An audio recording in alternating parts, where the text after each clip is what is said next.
प्रिय विद्यार्थियों, मैं अवनीश सिंह गौर, प्रवक्ता रसायन विज्ञान, रोहन सिंह इंटर कॉलेज लुकतरा, जनपद बांदा, माध्यमिक शिक्षा विभाग उत्तर प्रदेश द्वारा संचालित वर्चुअल कक्षाओं में आप सभी का स्वागत करता हूं।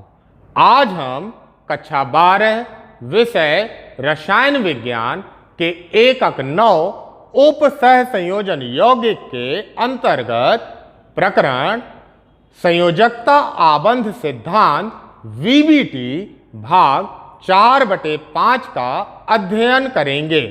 इस व्याख्यान में हमारी चर्चा के बिंदु होंगे उप सह संयोजन यौगिकों में आबंधन, संयोजकता आबंध सिद्धांत की अवधारणाएं, संयोजकता आबंध सिद्धांत की उपयोगिता, संयोजकता आबंध सिद्धांत की सहायता से 6 समन्वयी तथा 4 समन्वयी संकुल यौगिकों की ज्यामितीय आकृति एवं चुंबकीय प्रकृति का निर्धारण तथा संयोजकता आबंध सिद्धांत वीबीटी की कमियां।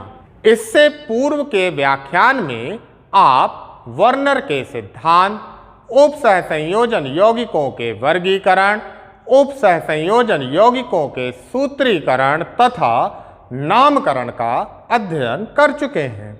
ऋणावेशित लिगेंड के IUPAC नाम में उनके सामान्य नाम के अंत में ई के स्थान पर क्या जोड़ते हैं? O जोड़ा जाता है। H2O का उप सह संयोजन यौगिकों के IUPAC नामकरण में क्या नाम होता है? एक्वा CONH3 आयन की ज्यामितीय आकृति तथा चुंबकीय प्रकृति के बारे में आप क्या जानते हैं? आज हम उप सह संयोजन यौगिकों में आबंधन के संयोजकता आबंध सिद्धांत का विस्तार पूर्वक अध्ययन करेंगे। उप सह संयोजन यौगिकों में आबंधन, उप सह संयोजन यौगिकों में आबंधन की प्रकृति का वर्णन करने के लिए अनेक सिद्धांत दिए गए, जैसे आणविक कक्षक सिद्धांत, लिगेंड क्षेत्र सिद्धांत, संयोजकता आबंध सिद्धांत, वर्नर का सिद्धांत, क्रिस्टल क्षेत्र सिद्धांत। लेकिन इन सभी सिद्धांतों में से मुख्य रूप से 3 सिद्धांत हैं: वर्नर का सिद्धांत, संयोजकता आबंध सिद्धांत तथा क्रिस्टल क्षेत्र सिद्धांत।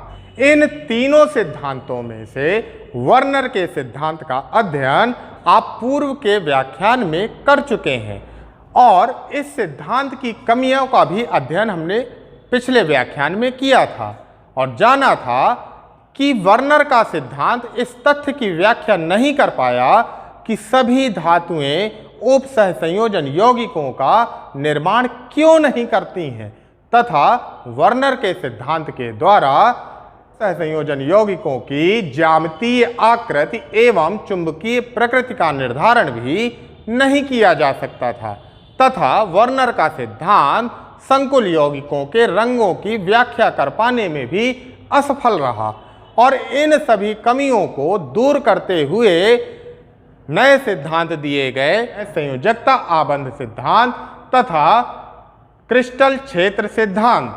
संयोजकता आबंध सिद्धांत, संयोजकता आबंध सिद्धांत को वीबीटी के नाम से भी जाना जाता है। संयोजकता आबंध सिद्धांत मुख्य रूप से इस तथ्य पर आधारित था कि उप सह संयोजन यौगिकों में उपस्थित धातु परमाणु तथा लिगेंड के मध्य सह संयोजी बंध पाया जाता है। इस सिद्धांत का प्रतिपादन पॉलिंग तथा स्लेटर वैज्ञानिकों के द्वारा किया गया था। इस सिद्धांत की प्रमुख अवधारणाएं इस प्रकार से हैं। इसकी सबसे पहली अवधारणा है केंद्रीय धातु परमाणु या आयन में अपनी समन्वय संख्या के बराबर रिक्त कक्षक उपस्थित होते हैं। समन्वय संख्या को कोऑर्डिनेशन नंबर कहते हैं, इसलिए यहां पर इसको CN के द्वारा प्रदर्शित किया गया है। द्वितीय अवधारणा इस सिद्धांत की है कि ये सभी रिक्त कक्षक आपस में संकरित होकर समान ऊर्जा के कक्षकों का निर्माण करते हैं। तीसरी अवधारणा है कि संकुरित कक्षकों में लिगेंड द्वारा दिए गए एकाकी इलेक्ट्रॉन युग्म, जिन्हें लोन पेयर्स ऑफ इलेक्ट्रॉन भी कहा जाता है और LPS से प्रदर्शित करते हैं, प्रवेश करते हैं। अर्थात धातु परमाणु के पास जो असमान ऊर्जा के रिक्त कक्षक थे वे सभी आपस में जुड़े और जुड़ करके उन्होंने समान ऊर्जा के कक्षकों का निर्माण किया और इन समान ऊर्जा के कक्षकों में लिगेंड के द्वारा एकाकी इलेक्ट्रॉन युग्म प्रदान किए जाते हैं। अब हम संयोजकता आबंध सिद्धांत की चतुर्थ अवधारणा को समझने का प्रयास करेंगे। इस अवधारणा के अनुसार लिगेंड को दो वर्गों में वर्गीकृत किया गया है। पहला है प्रबल लिगेंड। प्रबल लिगेंड का तात्पर्य है कि ये प्रबल इलेक्ट्रॉन युग्म दाता होते हैं। ये केंद्रीय धातु आयन यानी सेंट्रल मेटल एटम, जिसे हम CMA के द्वारा प्रदर्शित करते हैं, में उपस्थित अयुग्मित इलेक्ट्रॉनों को भी युग्मित कर देते हैं, क्योंकि इनके द्वारा प्रतिकर्षण इतना अधिक होता है कि धातु परमाणु में उपस्थित अयुग्मित इलेक्ट्रॉन भी युग्मित हो जाते हैं, जैसे carbonyl ligand, cyanido ligand, amine, nitrite आदि दुर्बल लिगेंड।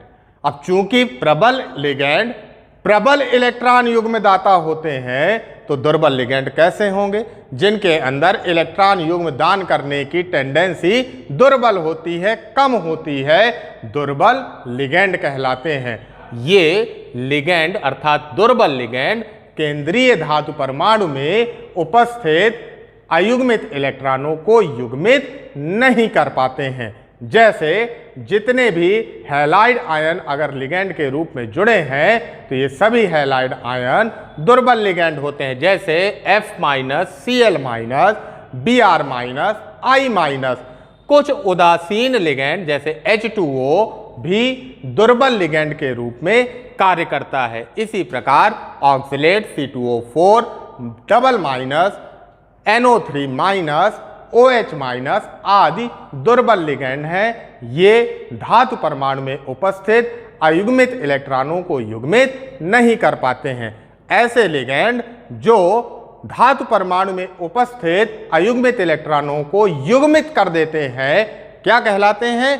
प्रबल लिगेंड कहलाते हैं। और वे लिगेंड जो धातु परमाणु में उपस्थित अयुग्मित इलेक्ट्रॉनों को युग्मित नहीं कर पाएगा, क्या कहलाएगा? दुर्बल लिगेंड कहलाएगा। हैलाइड आयन किस प्रकार के लिगेंड होते हैं? दुर्बल लिगेंड होते हैं। अब हम इस सिद्धांत की पंचम अवधारणा को समझने का प्रयास करते हैं। जब संकरण की क्रिया में आंतरिक डी कक्षक भाग लेते हैं। अब ये आंतरिक डी कक्षक से तात्पर्य क्या है? आंतरिक डी कक्षक का तात्पर्य है कि उस कक्षा के डी कक्षक जो अंतिम कक्षा के ठीक पहले वाली कक्षा हो। यानी अगर किसी धातु परमाणु की अंतिम कक्षा चौथी है, तो उसके ठीक पहले वाली, अब चौथी के ठीक पहले कौन सी कक्षा होगी? तीसरी कक्षा। तीसरी कक्षा के डी कक्षक जब संकरण की क्रिया में भाग लेते हैं, या अंतिम कक्षा से पहले वाली कक्षा के डी कक्षक जब संकरण की क्रिया में भाग लेते हैं, तब ऐसे संकुल आंतरिक कक्षक संकुल कहलाते हैं। और जब अंतिम कक्षा के डी कक्षक संकरण की क्रिया में भाग लेंगे, तब इस प्रकार का संकुल बाह्य कक्षक संकुल कहलाता है। अब हम संयोजकता आबंध सिद्धांत की उपयोगिताओं का अध्ययन करने का प्रयास करते हैं। इसकी सबसे पहली उपयोगिता है उप सह संयोजन यौगिकों में संकरण ज्ञात करने में, और दूसरी उपयोगिता है कि संकरण के आधार पर ज्यामितीय संरचना का निर्धारण किया जा सकता है।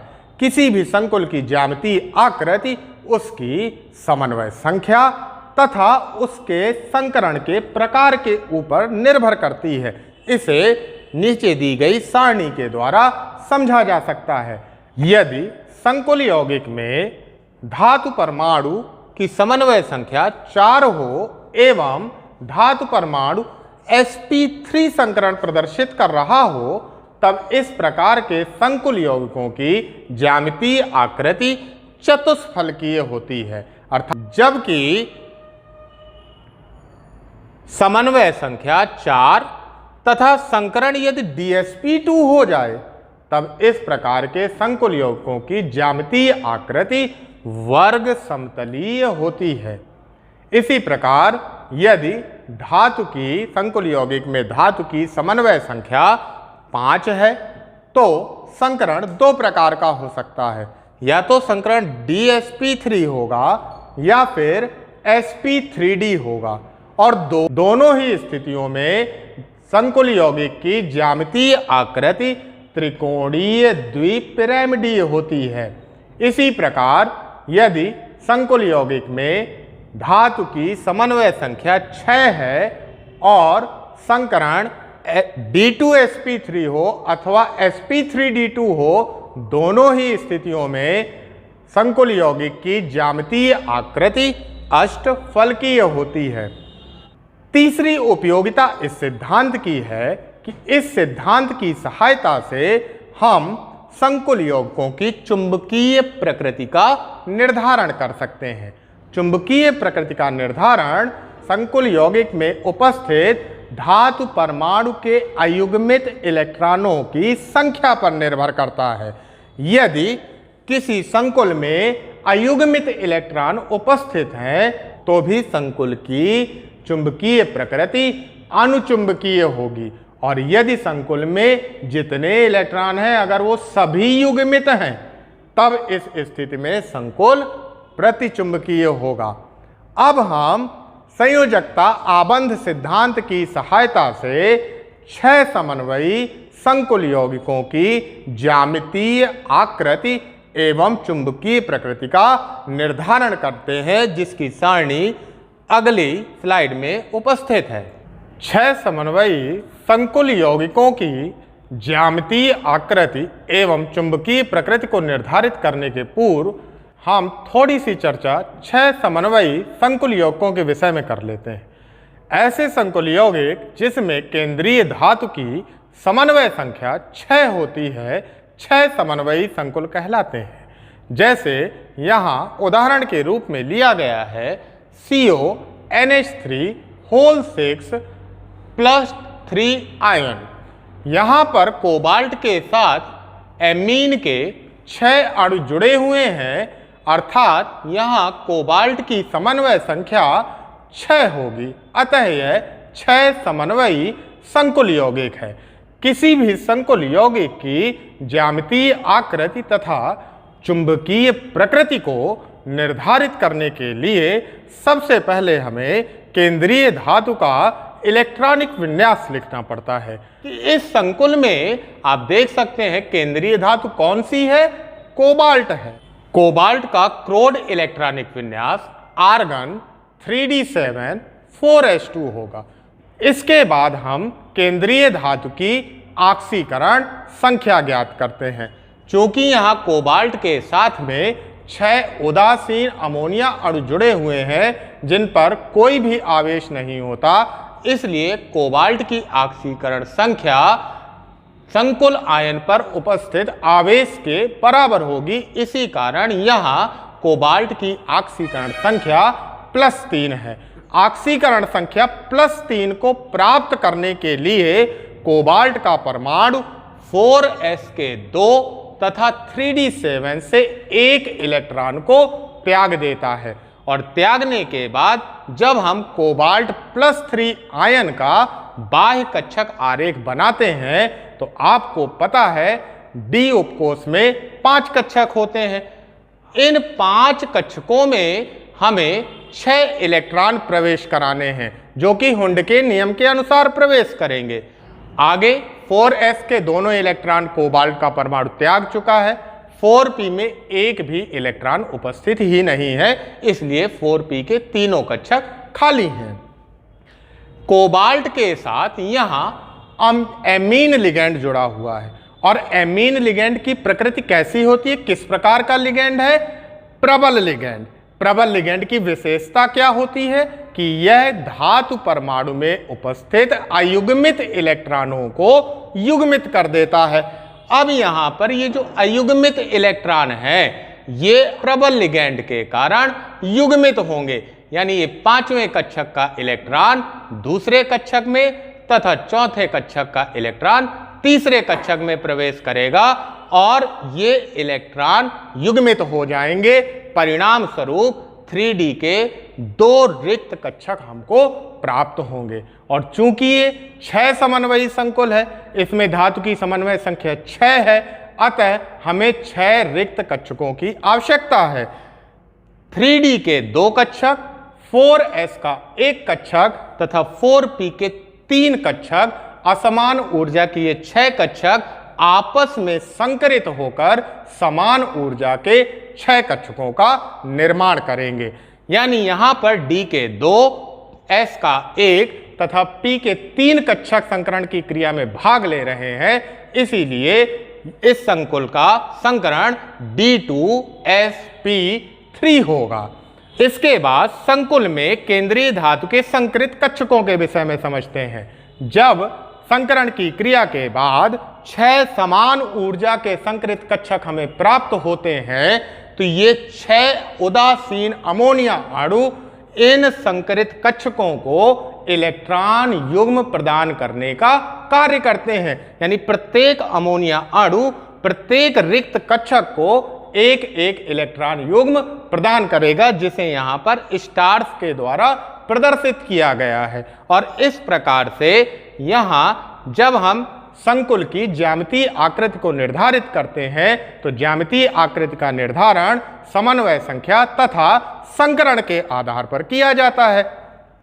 समन्वय संख्या कोबाल्ट की 6 है तथा संकरण D2sp3 है, इसी कारण संकुल की ज्यामितीय आकृति अष्टफलकीय होगी। और यहां चूंकि सारे इलेक्ट्रॉन युग्मित अवस्था में जोड़े में है, इसलिए इस संकुल की चुंबकीय प्रकृति प्रतिचुंबकीय होगी।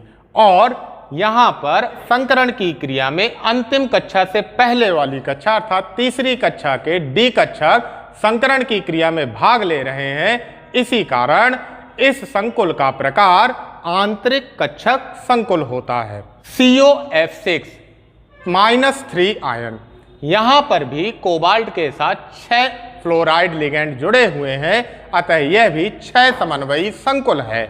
और इसमें भी केंद्रीय धातु कोबाल्ट होगी, जिसका परमाणु क्रमांक 27 होता है। इसका इलेक्ट्रॉनिक विन्यास आर्गन 3d7 4s2 है। इस संकुल में भी कोबाल्ट की ऑक्सीकरण संख्या +3 है, अतः 4s से 2 तथा 3d7 से 1 इलेक्ट्रॉन कम हो जाएगा, जिसके परिणाम स्वरूप केंद्रीय धातु आयन कोबाल्ट +3 आयन का बाह्य कक्षक आरेख 3d6 अर्थात 3d में 6 इलेक्ट्रॉन उपस्थित है, 4s 0, 4p 0 तथा 4d 0 होगा।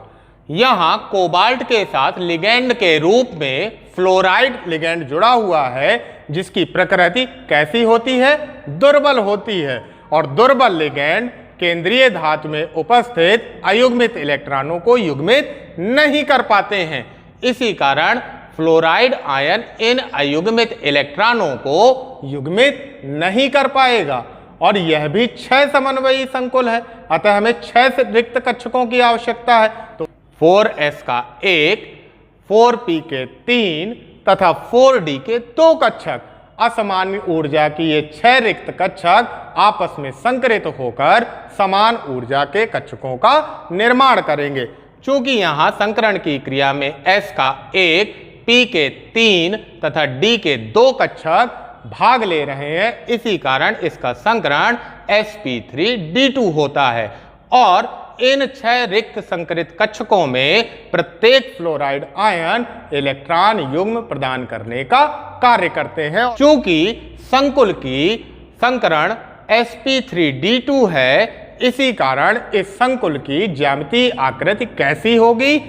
अष्टफलकीय होगी। और यहां पर आप देख सकते हैं 4 इलेक्ट्रॉन अयुग्मित हैं और अयुग्मित इलेक्ट्रॉनों की उपस्थिति के कारण इसकी चुंबकीय प्रकृति अनुचुंबकीय होती है और इस संकुल में संकरण की क्रिया में अंतिम डी कोष के कक्षक भाग ले रहे हैं। इसी कारण इस संकुल का प्रकार बाह्य कक्षक संकुल होगा। 4 समन्वयी संकुलों में हमारा प्रथम उदाहरण है NiCN4-2 आयन।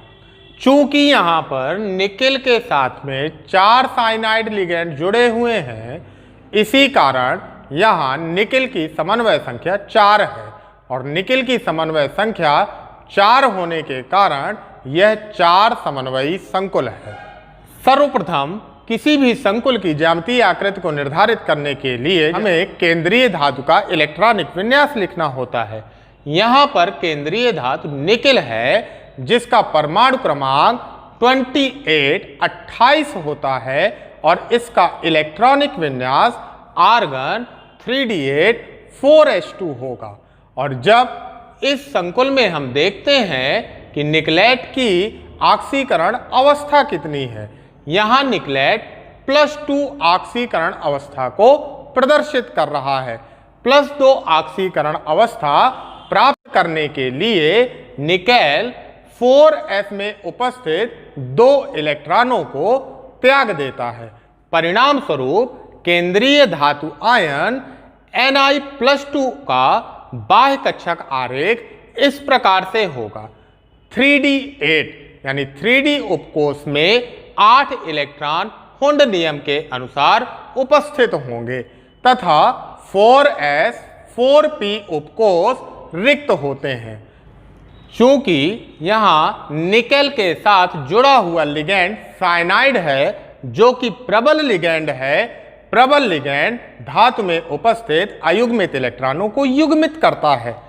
इसी कारण 3d उपकोष में उपस्थित 5वें कक्षक का इलेक्ट्रॉन चौथे कक्षक के इलेक्ट्रॉन को युग्मित करेगा। परिणाम स्वरूप 3d उपकोष का एक कक्षक रिक्त हो जाएगा और यह संकुल 4 समन्वयी संकुल है। इसी कारण हमें 4 संकरित कक्षकों की आवश्यकता होगी।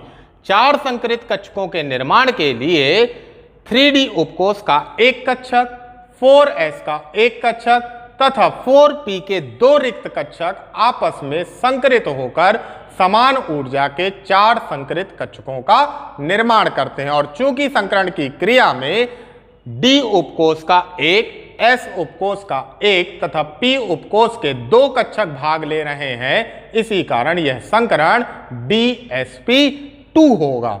और इन 4 संकरित कक्षकों में 4 साइनाइड आयन इलेक्ट्रॉन युग्म प्रदान करने का कार्य करेंगे। चूंकि यहां संकरण dsp2 है और समन्वय संख्या 4 है, इसी कारण इस संकुल यौगिक की ज्यामितीय आकृति कैसी होगी? वर्ग समतलीय होगी एवं यहां पर एक भी इलेक्ट्रॉन अयुग्मित अवस्था में नहीं है। इसी कारण इसकी चुंबकीय प्रकृति प्रतिचुंबकीय होगी। दूसरा संकुल 4 समन्वयी NiCl4-2 आयन है। यहां पर भी केंद्रीय धातु निकेल है जिसका इलेक्ट्रॉनिक विन्यास आर्गन 3d8 4s2 होता है तथा इस संकुल में भी निकेल की ऑक्सीकरण अवस्था +2 है। परिणाम स्वरूप इसका भी बाह्य कक्षक आरेख ठीक उसी प्रकार से होगा जैसे इससे पूर्व के संकुल में निकेल आयन का था, 3d8 4s0 तथा 4p0। चूंकि यहां निकेल के साथ जुड़ा हुआ लिगेंड कौन सा है? क्लोराइड है। ये कैसा लिगेंड होता है? दुर्बल लिगेंड। दुर्बल लिगेंड धातु परमाणु के अयुग्मित इलेक्ट्रॉनों को युग्मित नहीं कर पाता। परिणाम स्वरूप निकेल धातु आयन में उपस्थित अयुग्मित इलेक्ट्रॉन युग्मित नहीं होते हैं। और चूंकि ये 4 समन्वयी संकुल है, इसी कारण 4 संकरित कक्षकों की आवश्यकता होगी। 4 संकरित कक्षकों के लिए 4s का एक कक्षक तथा 4p के 3 कक्षक संकरित होकर के समान ऊर्जा के 4 कक्षकों का निर्माण करेंगे और यहाँ संकरण की क्रिया में S का 1 तथा P के 3 कक्षक भाग ले रहे हैं, इसीलिए यह संकरण sp3 संकरण होगा और संकरण की क्रिया से प्राप्त संकरित कक्षकों में चारों क्लोराइड आयन इलेक्ट्रॉन युग्म प्रदान करने का कार्य करेंगे। चूंकि यहाँ संकरण sp3 है, इसी कारण इसकी ज्यामितीय आकृति चतुष्फलकीय है तथा इसमें 2 अयुग्मित इलेक्ट्रॉन उपस्थित हैं, इसी कारण यह अनुचुंबकीय होता है। अब हम संयोजकता आबंध सिद्धांत की कमियों के विषय में जानने का प्रयास करते हैं। VBT अर्थात संयोजकता आबंध सिद्धांत की सहायता से संकुल की आकृति तथा चुंबकीय प्रकृति की व्याख्या सरलता पूर्वक की जा सकती है, परंतु इस सिद्धांत की कुछ कमियां हैं जो निम्नलिखित हैं। इस सिद्धांत के द्वारा संकुलों के रंगों की व्याख्या नहीं की जा सकती। इस सिद्धांत के द्वारा संकुलों की क्रियाशीलता की व्याख्या भी नहीं की जा सकती है। इसी प्रकार इस सिद्धांत के द्वारा आंतरिक तथा बाह्य कक्षक संकुलों के अस्तित्व की व्याख्या नहीं की जा सकती है। सिद्धांत के द्वारा धातु कक्षक के ऊर्जा परिवर्तन की गणना भी नहीं की जा सकती। इस व्याख्यान के माध्यम से आज हमने संयोजकता आबंध सिद्धांत की अवधारणाएं एवं उपयोगिताओं का अध्ययन किया तथा संयोजकता आबंध सिद्धांत की सहायता से 6 समन्वयी तथा 4 समन्वयी संकुल यौगिकों की ज्यामितीय आकृति एवं चुंबकीय प्रकृति का निर्धारण किया एवं अंत में हमने संयोजी आबंध सिद्धांत अर्थात VBT की सीमाओं या कमियों का भी अध्ययन किया। गृह कार्य है। प्रश्न 1, संयोजकता आबंध सिद्धांत के आधार पर निम्नलिखित संकुल आयनों में आबंध की प्रकृति की विवेचना कीजिए। पहला संकुल आयन है FeCN6-4 आयन, दूसरा FeF6-3 आयन, तीसरा COC2O4 3 तथा चौथा है COF6-3 आयन। CrNH3 आयन अनुचुंबकीय है, जबकि NiCN4-2 आयन प्रतिचुंबकीय है। समझाइए क्यों। तृतीय प्रश्न है संयोजकता आबंध सिद्धांत की कमियों का उल्लेख कीजिए। आज हमने कक्षा 12 विषय रसायन विज्ञान के 1-9 उप सहसंयोजन यौगिक के अंतर्गत प्रकरण संयोजकता आबंध सिद्धांत VBT भाग 4/5 का अध्ययन किया। अगले वीडियो में हम कक्षा 12 विषय रसायन विज्ञान के 1-9 उप सहसंयोजन यौगिक के अंतर्गत प्रकरण क्रिस्टल क्षेत्र सिद्धांत, उप सहसंयोजन यौगिकों में रंग तथा धातु कार्बोनिलों में आबंधन भाग 5/5 के बारे में अध्ययन करेंगे। आप अगले भाग को समझने के लिए आज पढ़ाए गए भाग तथा अगले भाग में पढ़ाए जाने वाले पाठ्यांश को अपनी पाठ्यपुस्तक से पढ़कर और समझकर आएंगे। धन्यवाद।